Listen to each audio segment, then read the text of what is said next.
Olá, Major, muito boa tarde ao senhor aí em Israel, muito obrigado por essa entrevista.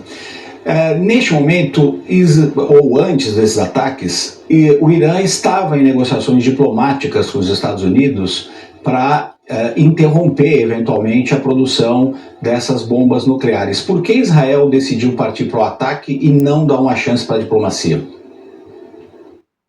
Olha, Américo, essa é uma boa pergunta. Eu não sou um político, eu sou um militar. No Estado de Israel é um Estado democrático de direito. As forças de defesa de Israel atuam de acordo com as decisões da cúpula política do país.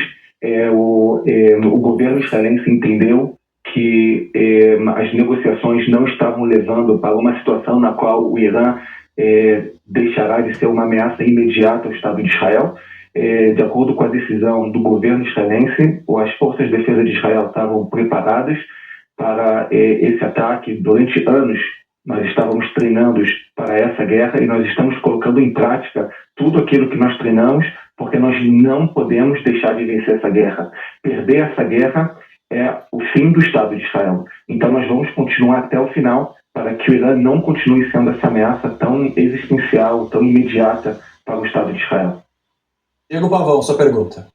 Major, obrigado pela participação aqui com a gente na CNN. Eu queria que o senhor falasse, não sei se é possível falar sobre isso, mas sobre a dificuldade que essa operação carrega, essa operação Leão Ascendente ou Leão Crescente, que é destruir a capacidade nuclear, o programa nuclear iraniano. É muito bem conhecido entre analistas e estrategistas de guerra que essas estruturas nucleares do Irã estão a metros de profundidade, reforçadas com um concreto muito potente, muito seguro.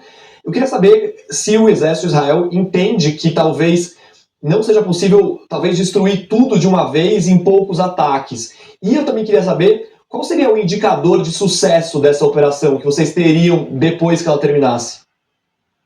Diego, essa é uma ótima pergunta. Os desafios dessa guerra são enormes. O Estado de Israel é um Estado que tem um território de somente 22 mil quilômetros quadrados, do tamanho de Sergipe. O Irã tem um território de 1.600.000 quilômetros quadrados. O Irã é 75 vezes maior do que o Estado de Israel. As usinas nucleares do Irã, as fábricas de mísseis balísticos do Irã não estão concentradas em somente um local, estão espalhadas, difundidas por diversos locais no Irã, mas nós temos informações de inteligência excepcionais para chegar nas lideranças do regime, das lideranças militares do regime iraniano, nos cientistas que estão envolvidos na produção de armamento nuclear, e para chegar em todas as usinas nucleares do Irã. Realmente, as usinas nucleares elas estão muito, muito embaixo da terra, mas nós já estamos treinando para esse tipo de guerra há muito tempo, estamos preparados, nós temos armamentos que são adequados para esse tipo de guerra, porque nós sabemos que nós não temos o privilégio de não ganhar essa guerra. O que está em jogo é a existência do Estado de Israel. Eu falo isso com o povo brasileiro e muitos acham que não tem realmente uma seriedade, mas realmente, se Israel perder essa guerra, o Estado de Israel acaba. Vejam, tentem imaginar o que aconteceria nesse momento no Estado de Israel se o Irã tivesse em suas mãos uma bomba atômica. O Irã já lançou em direção ao Estado de Israel mais de 200 mísseis balísticos em 2 dias. Esses mísseis visam alvos civis, zonas residenciais. Inclusive, um dos locais que foram atingidos por um dos mísseis iranianos foi uma mesquita, onde, infelizmente, morreram pessoas de uma família que são árabes muçulmanos israelenses. Ou seja, o Irã não mede suas consequências quando lança seus mísseis em direção ao Estado de Israel. Visa alvos civis.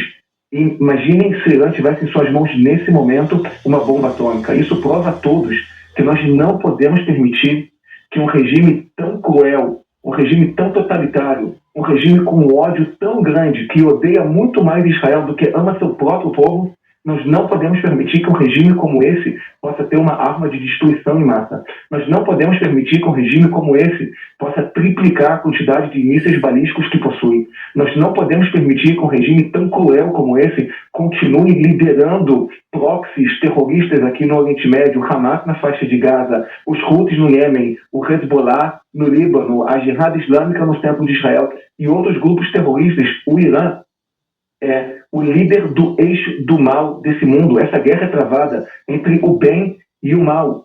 E o bem precisa vencer o mal.